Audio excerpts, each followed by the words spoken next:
Eh bien bonjour à tous messieurs dames, bienvenue sur cette nouvelle vidéo, j'espère que vous allez bien, c'est Fuku. Aujourd'hui on se retrouve pour l'actualité des marchés financiers.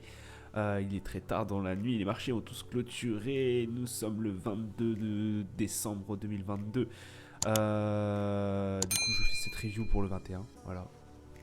Je pense que ça sera l'une de mes dernières de la semaine, puisque je pars du coup le... Je pars le vendredi, je crois, ouais. Je crois que je suis sur la route le vendredi. De ce fait, je ne pourrai pas faire la review de vendredi, vu que ça va être compliqué. Et j'essaierai de vous la faire quand même dimanche. Je crois que je suis de retour le dimanche. Mais voilà, alors, ça à prendre en compte. Vous aurez peut-être celle de demain et encore, mais voilà. Donc nous avons un CAC 40 qui a bondi de plus de 2%, 2,01 exactement à 6580 points. Eurostox plus 1,74, le DAX plus 1,54, le FTSE 100 plus 1,72 pardon. Le Dow Jones c'est pareil, hein, du vert, hein, plus 1,60, le Nasdaq plus 1,54, le Nikkei 225 par contre qui est dans le rouge, moins 0,68. Un pétrole Brent qui est au-dessus de la barre des 80 dollars, qui a fait un plus 3% et quelques 82 dollars 28.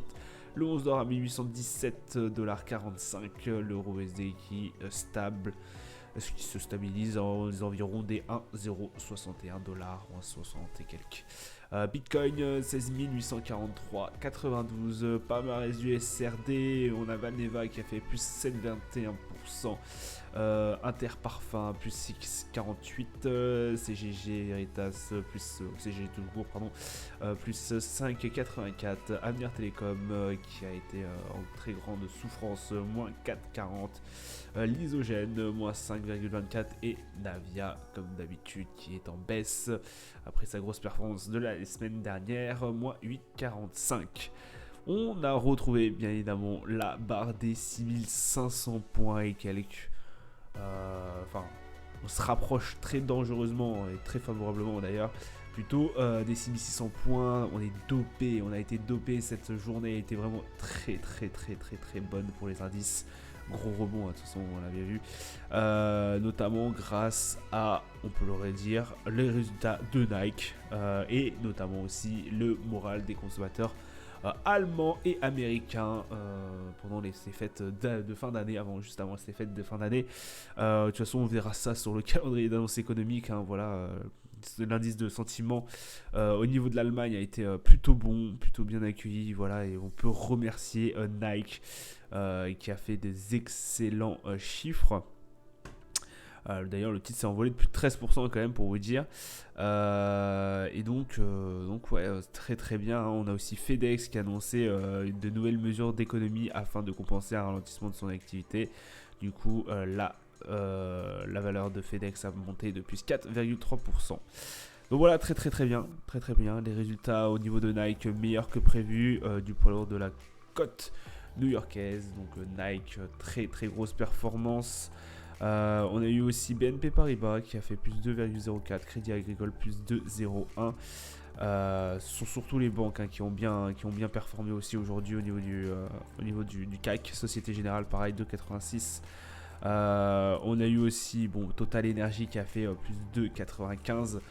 Grâce notamment à cette énorme envolée du pétrole, plus 81 dollars et quelques 3% et quelques sur cette journée, c'est pas mal du tout, donc voilà, il fallait quand même le souligner.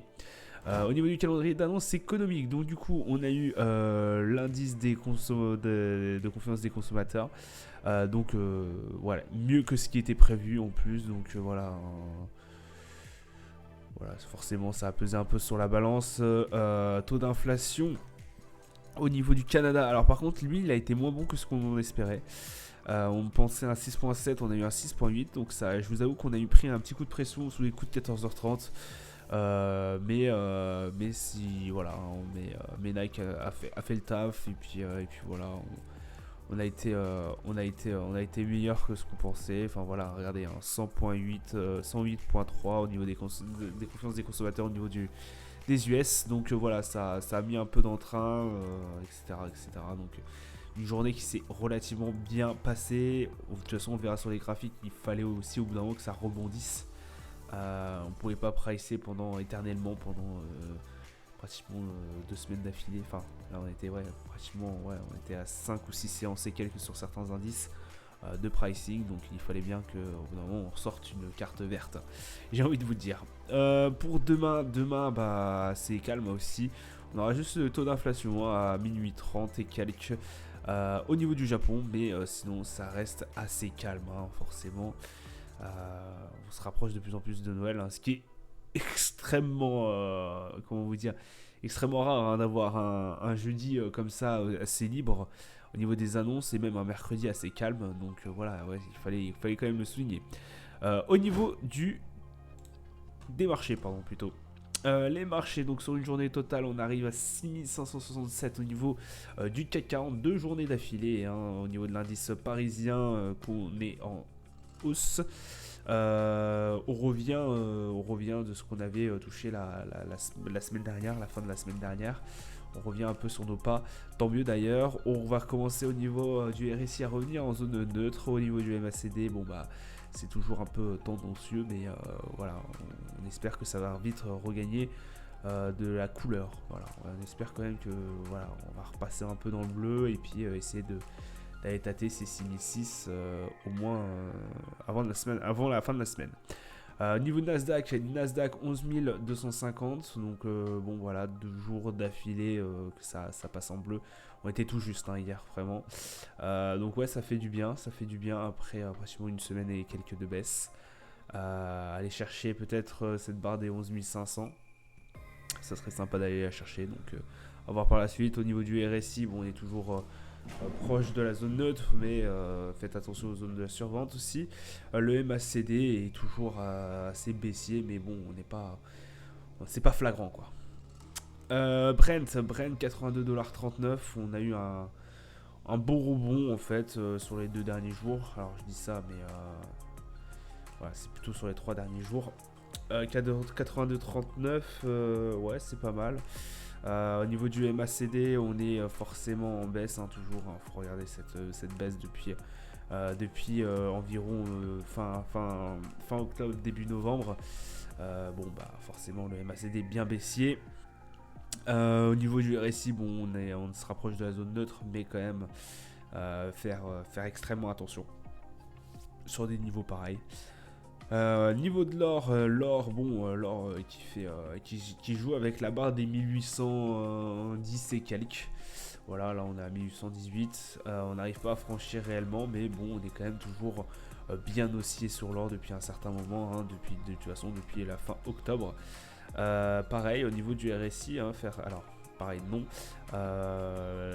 attention à la zone de surachat cette fois-ci. On est proche de la zone de neutralité, mais on se rapproche quand même dangereusement de cette zone de surachat, pardon. Donc voilà, faire quand même attention. On a bien monté aussi sur l'or, hein. Le DAX, qui a fait la zone des 14 000 et quelques, a fait de la résistance. On est repassé au-dessus. 14 081, on espère qu'on va réatteindre ces 14 583 prochainement pour essayer peut-être d'aller la casser ce niveau-là, avec notamment plusieurs bonnes annonces hein, qui pourraient apparaître l'année prochaine. Voilà, je pense que là, ça va se tasser pendant 2 semaines et quelques. Je pense pas qu'il y aura de gros mouvements, si ce n'est juste technique ou autre, et encore. Ça sera surtout les algos à mon avis qui vont faire bouger à droite à gauche, mais il n'y aura pas énormément de volume, hein. Forcément on reste dans des semaines assez passives, j'ai envie de vous dire, où il se passe pas forcément grand chose, parce que forcément tout le monde est au fait de Noël, donc voilà. Je pense pas qu'on cassera cette barre des 14 583, ou même qu'on cassera par le bas cette barre des 14 000 pendant ces 2 semaines de break, j'ai envie de vous dire. Au niveau du RSI, on reste quand même dans une neutralité. Et MACD, bon bah là on descend un peu, on est toujours haussier, mais voilà, on est proche de la baisse quand même. S&P, pourquoi c'est comme ça? Ok. En daily plutôt, je préfère. S&P, la barre des 3800 a résisté. On est repassé au-dessus, voilà, 3884. Allez peut-être rechercher cette barre des 4100. pourrait être intéressant. Bon, on est comme d'habitude, hein, pareil que le DAX. On n'y sera pas avant l'année prochaine, à mon avis. Mais voilà, c'était quand même à prendre en compte. Un DAX qui a rebondi, ça fait 2 jours d'affilée qui rebondit. C'est plus à mon avis technique qu'autre chose. On a surtout qu'on a un sacré seuil à 3800. Donc à voir par la suite. Dow Jones, le Dow Jones, pourquoi j'ai plus mes barres moi. Bon, le Dow Jones qui est à 33 410. Alors, qu'est-ce qu'on peut dire sur le Dow Jones? Qu'il a quand même qu'il a une barre aux alentours des 34 000 pardon. Difficile, on avait failli aller chercher les 35 000 et quelques à un moment donné. C'était au moment où de toute façon on a eu l'inflation américaine où ça fait un énorme bond. Voilà, là on avait eu une semaine de baisse comme la plupart des indices. Là on a bien remonté, hein. Voilà, le Dow Jones qui était plus performant que d'ailleurs que le Nasdaq, hein. Alors que pourtant le Nasdaq ça bouge quand même assez vite et assez fort. Là ouais, le Dow Jones est assez impressionnant, je vous avoue, surtout en ce moment je trouve. J'adore le trader. Mais voilà, on a eu un petit vent de correction, forcément avec les annonces et autres. Je vous le refais pas le détail. On a calé aux environs des 32 700 et quelques patates. Ouais, voilà, à peu près 32 500. On a eu des mèches, hein, quand même qui ont touché cette barre, qui s'est remonté très très vite. Mais les corps de bougie, voilà, restent aux alentours des 32 700. Là, on a eu, du coup, on est passé à 33 411. À voir si on va aller rechercher cette barre des 34 000 et quelques. Pour aller essayer de discuter les 35 000 avant la fin de l'année. Après les fêtes. Mais voilà, ça va rester, à mon avis, assez calme. Voilà, alors 34 000 peut-être pas tout de suite. Ça sera vraiment l'objectif, à mon avis. Ça serait bien d'atteindre cet objectif avant la fin de l'année. Mais ouais, c'est largement possible. 35 000, je pense pas. Il nous faudrait qu'on ait des assez grosses annonces, j'ai envie de vous dire. Voilà, c'est tout pour moi pour aujourd'hui. Je vous souhaite une agréable journée, une bonne soirée à vous. Je vous dis à plus tard. Ciao, ciao.